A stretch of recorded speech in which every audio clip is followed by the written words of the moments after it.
Pues en total no sé, pero los más activos somos 38. Ah, ok, bueno. El día de hoy vamos a hablar de la fitoquímica. ¿Alguien ha escuchado qué es la fitoquímica?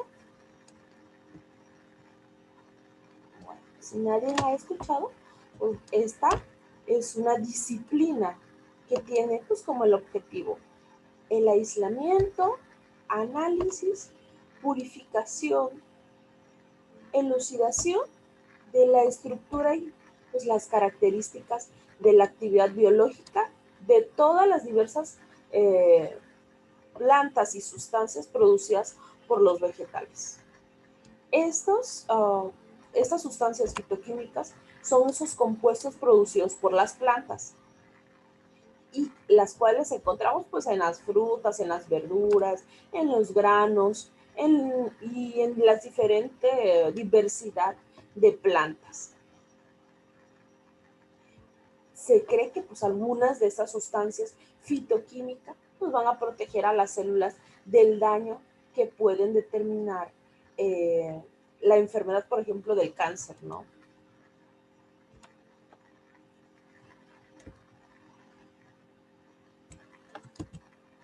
La fitoquímica pues permite aislar, además de identificar siempre los principios activos de cada una de las plantas, además de la importancia de la actividad biológica.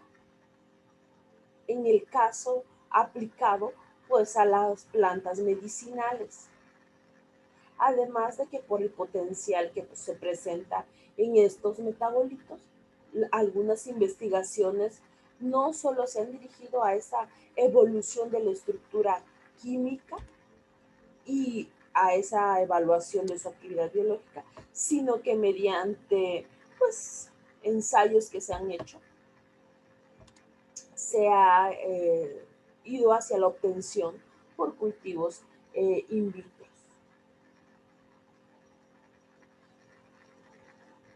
Por ejemplo, una zanahoria en estudios que se han realizado, pues eh, se han obtenido esas sustancias y sobre todo esas investigaciones que han corroborado qué contiene cada una de las plantas, o sea, qué sustancias tiene cada una. Por ejemplo, leía por ahí que una zanahoria tiene alrededor de 100 sustancias fitoquímicas que son benéficas.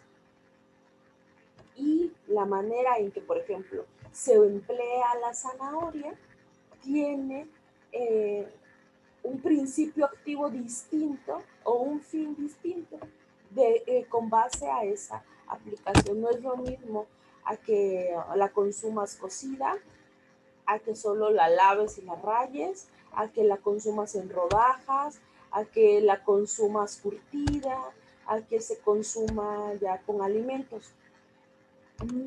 De por sí las plantas pueden perder sus principios activos o sus sustancias como vitaminas, algunos esteres que traen propios para el ser humano, se pueden perder en la cuestión de que como las rayas o el cocimiento que se tiene, si no es el adecuado y demás.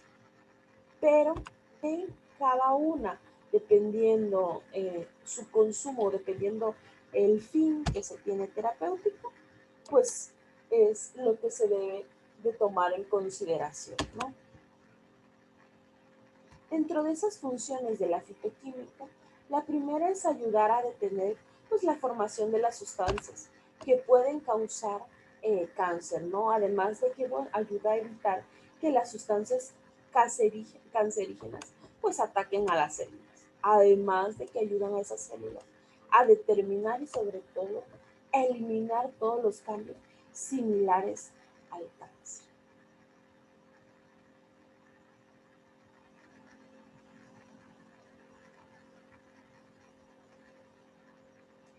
Dentro de algunas sustancias fitoquímicas más benéficas, vamos a encontrar, por ejemplo, el betacaroteno o algunos carotenos de las frutas y verduras.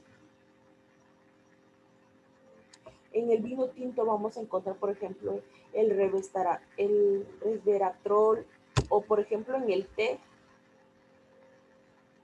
los polifenoles, o en algunas verduras crucíferas, por ejemplo, vamos a encontrar los isoticianos, por ejemplo, en las bruselas o en la coliflor.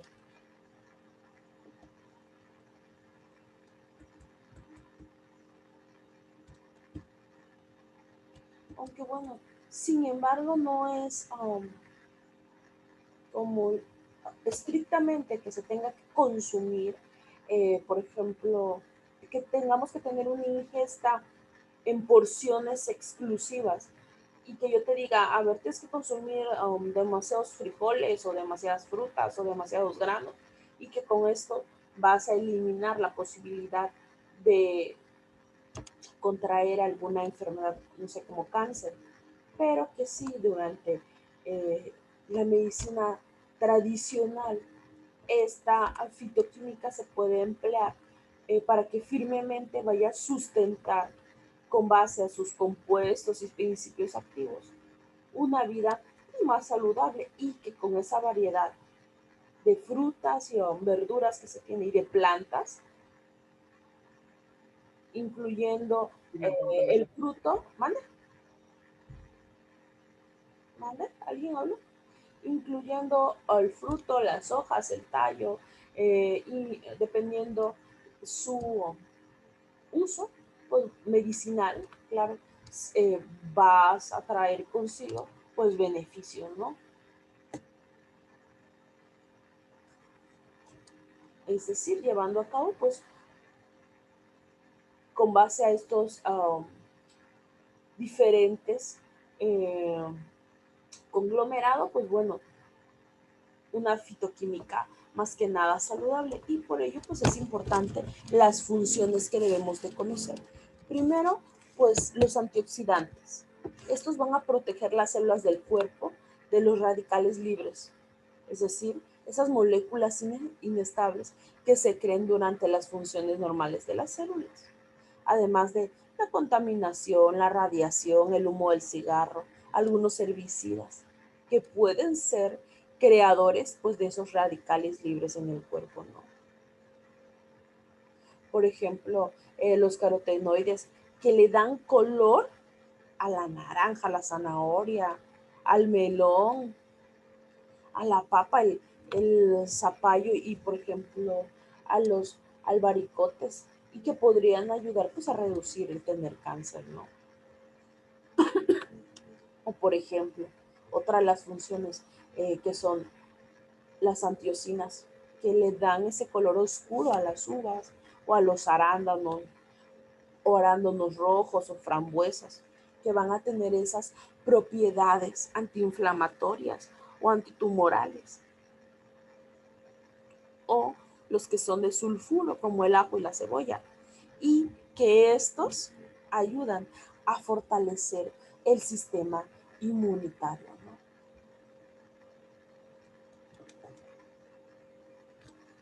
Pero para ello es muy importante que estudiemos los metabolitos primarios y los metabolitos secundarios.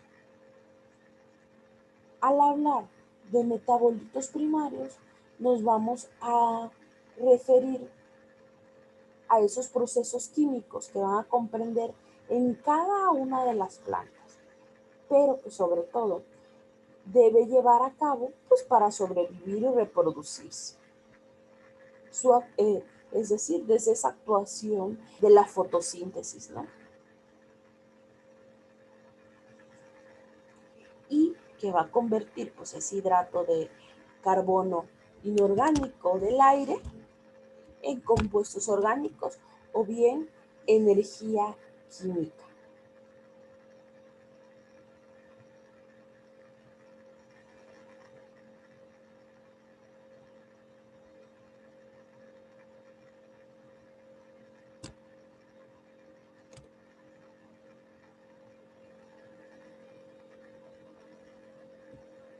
Las características de esos metabolitos primarios tienen una que es una función directa en ese metabolismo, además de que sus compuestos esenciales son intermedios entre las vías catabólicas y anabólicas, además de encontrarse en todas las plantas y tratarse pues de esos carbohidratos, lípidos, proteínas, ácidos nucleicos o también la clorofila. En la clase anterior hablábamos de la clorofila. ¿Qué es la clorofila? El que le da el tono verdoso a las hojas y al, Ok, bueno, el que le da el tono verde, ¿no? así es.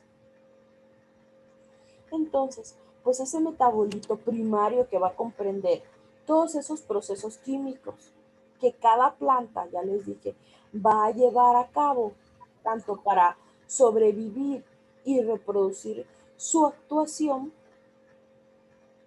pues es muy importante como tal conocer.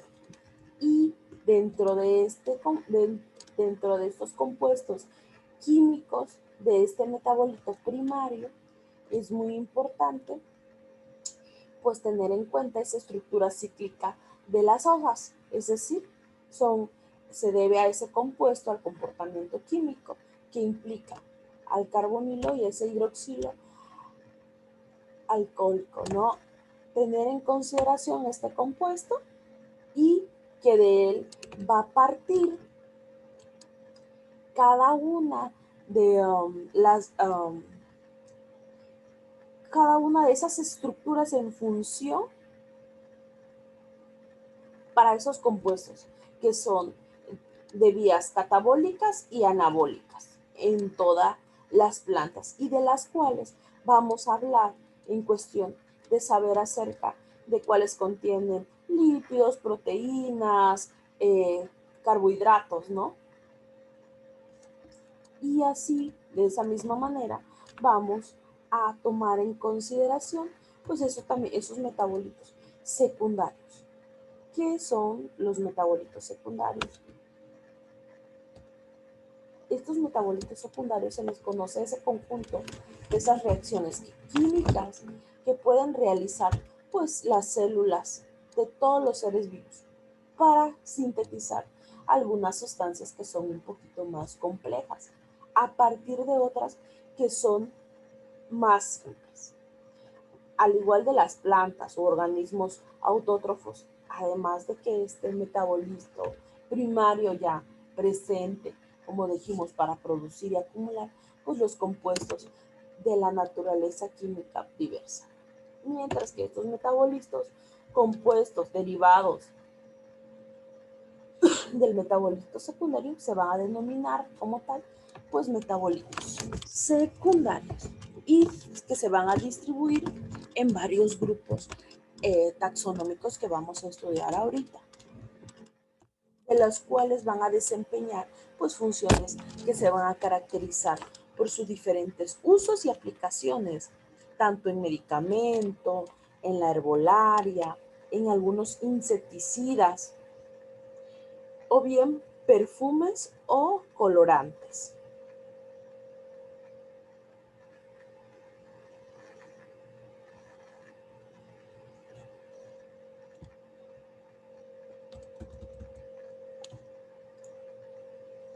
Estos metabolitos secundarios se van a distribuir diferencialmente en esos grupos taxonómicos que van a presentar propiedades también biológicas, además de que la mayoría van a actuar en las plantas con una actividad siempre antimicrobiana, en contra de algunos herbívoros o bien con actividad pues, antioxidante.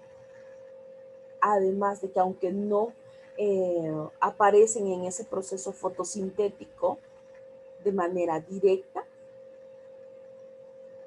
sin embargo, pues respiran y su asimilación pues, de nutrientes, transporte de los solutos, o bien la síntesis de proteínas al igual de carbohidratos o lípidos, se les va a denominar a estos pues metabolitos secundarios, ¿no?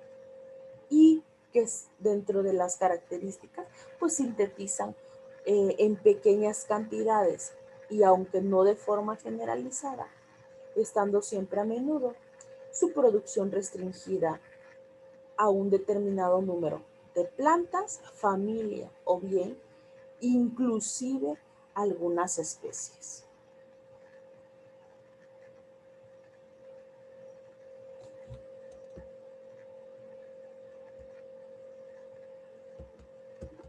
En esta imagen podemos observar estos metabolitos secundarios.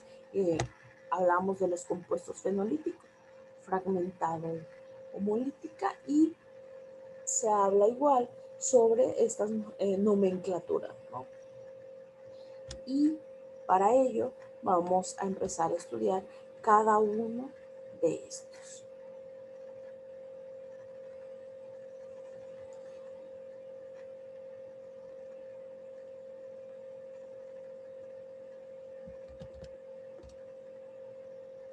Estos salicilatos van a ser el producto metabólico, por ejemplo, en este caso la aspirina, ¿no? Que es un ácido orgánico simple, además de que la aspirina por su parte tiene pKa, es decir, de un 3.5 a un 25 a 25 grados, ¿no?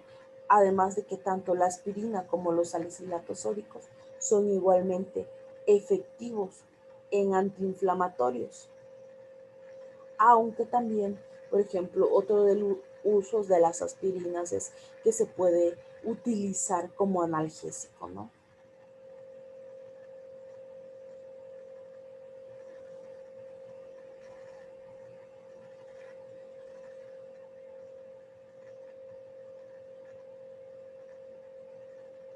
Y que en la producción pues de estos salicilatos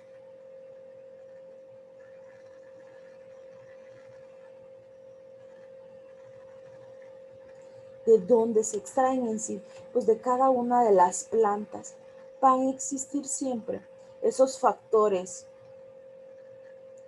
que debemos de estudiar, en el cual vamos a sacar tanto sus funciones genéticas, fisiológicas, y que con base a estas funciones vamos a sacar el fin, es decir, su uso.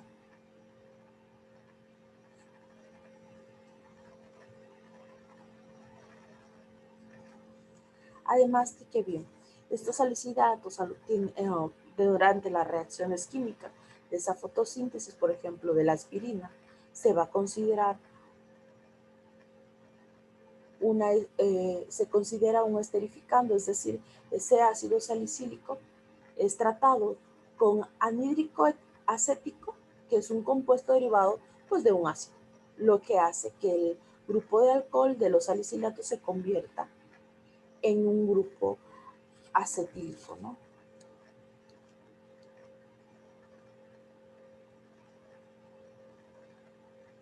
Déjenme producirles un video sobre esto.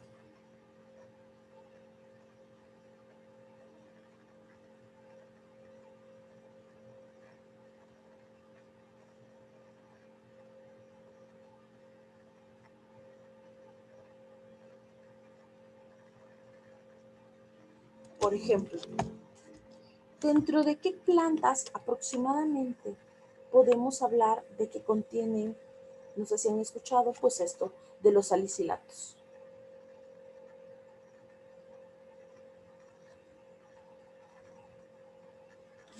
¿De qué plantas podemos obtenerlos?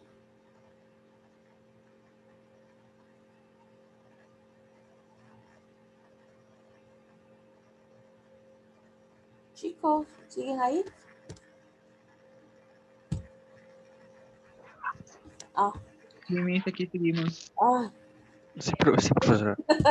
les decía que si tienen alguna idea de dónde se obtienen esos salicilatos, obviamente en las plantas.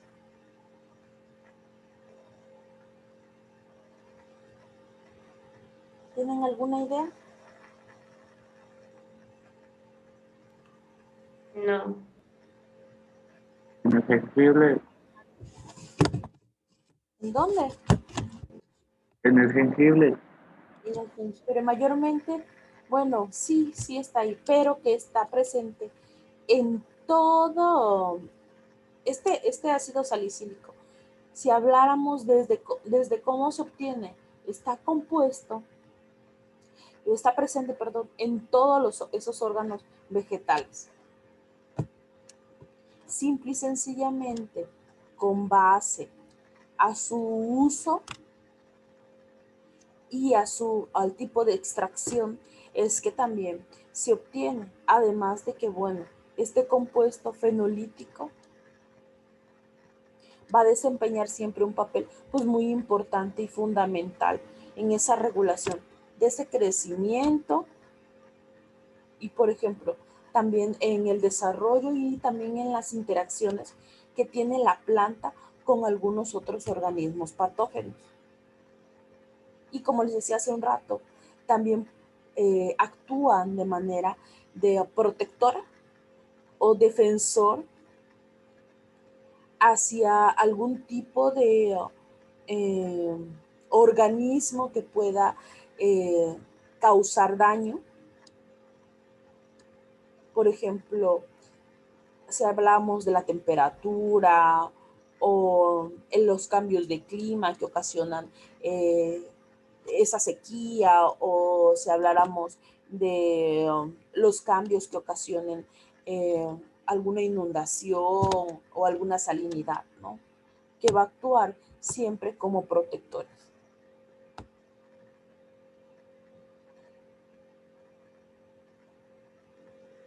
Además de que este ácido salicílico va a tener siempre pues diferentes efectos fisiológicos sobre las plantas, dentro de los cuales podemos hablar de que induce a la floración, además de que otra de las cosas sería que induce a la resistencia sistémica y patógenas, ¿no?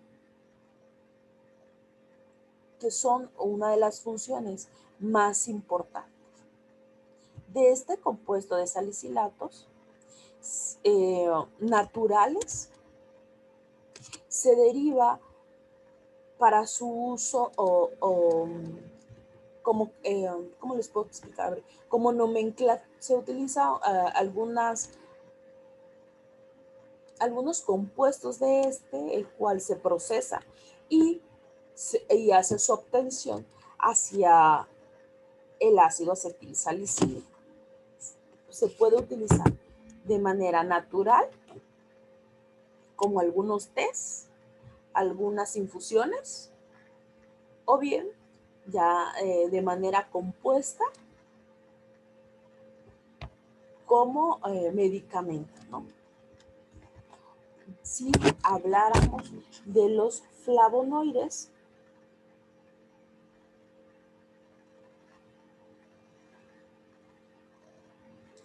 estos son esos compuestos también fenolíticos que van a constituir la parte no energética de esta dieta humana, pero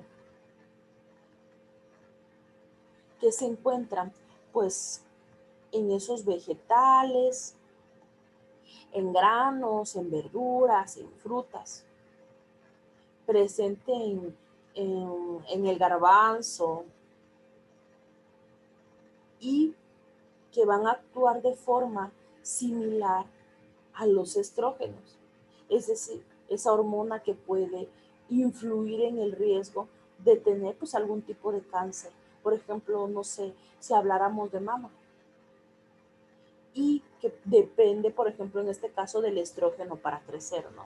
Además de que esos compuestos similares a ese estrógeno de estas plantas se van a denominar fitoestrógenos.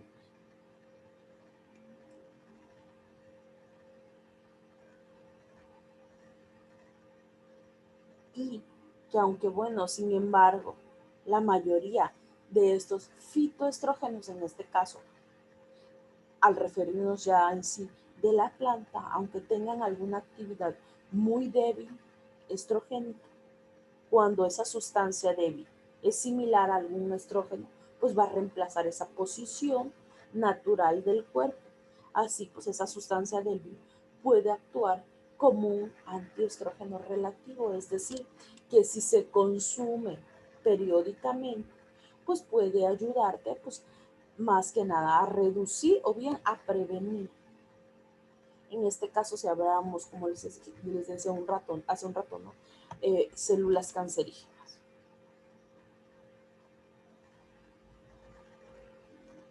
Y que estos flavonoides, aunque en diversos estudios indican que poseen esas acciones prooxidantes, estas se producen solo a dosis altas, o sea, es decir, constatándose en la mayor parte pues, de algunas investigaciones esta existencia de estos efectos antiinflamatorios, antialérgicos, antivirales, ¿no? Y sobre todo su papel que es protector frente pues, a esas enfermedades de diversas de cáncer o enfermedades cardiovasculares y de diferente índole patológica, ¿no?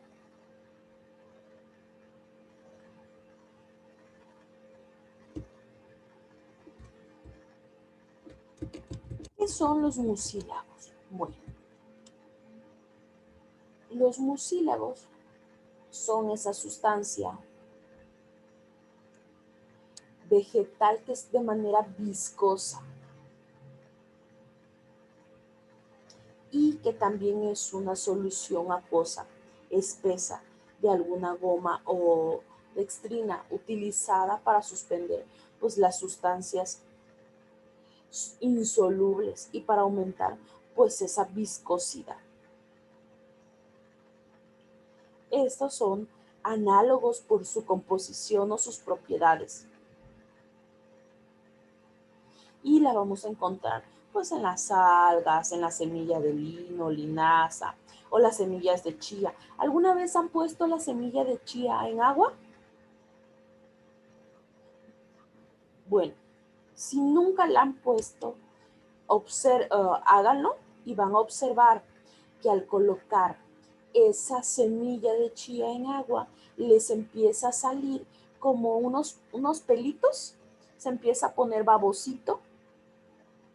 Entonces, esos son esos mucílagos. Por eso, cuando la gente consume, por ejemplo, chía en cuestión de que hacen dietas, sienten una sensación de llenado. Ese es lo que hace, es como su función principal de esos mucílagos. Por eso por ejemplo, este mucílago presente en esta chía, si se dan cuenta, o bueno, cuando lo observen, van a ver que se empieza a poner como más peludita, babosita, y cuando se la toman, empiezan a tener esa saciedad, ¿no? ¿Por qué? Porque ese mucílago va a actuar como una fibra. Y cada alimento, por ejemplo, en el caso de la chía o en el hígado, del higo, perdón, van a sentir esa saciedad a nivel de que sienten como un llenado. Y por ejemplo, en muchas de las dietas, eso se da, además de que tiene beneficios como reducir el estreñimiento, menos colesterol, o bien te ayuda también hasta para bajar de peso. ¿Por qué? Porque actúa de tal manera que está a nivel de intestino, controla colesterol o azúcares en la sangre y lo puedes tomar como agua de tiempo. Dentro de estos mucílagos, como ya les dije, se encuentran en esas algas, en esa semilla, en la semilla de la chía, en las raíces de la malva, en el nopal, en ciertos hongos y pues en otros vegetales, ¿no? Además de que se asocia su efecto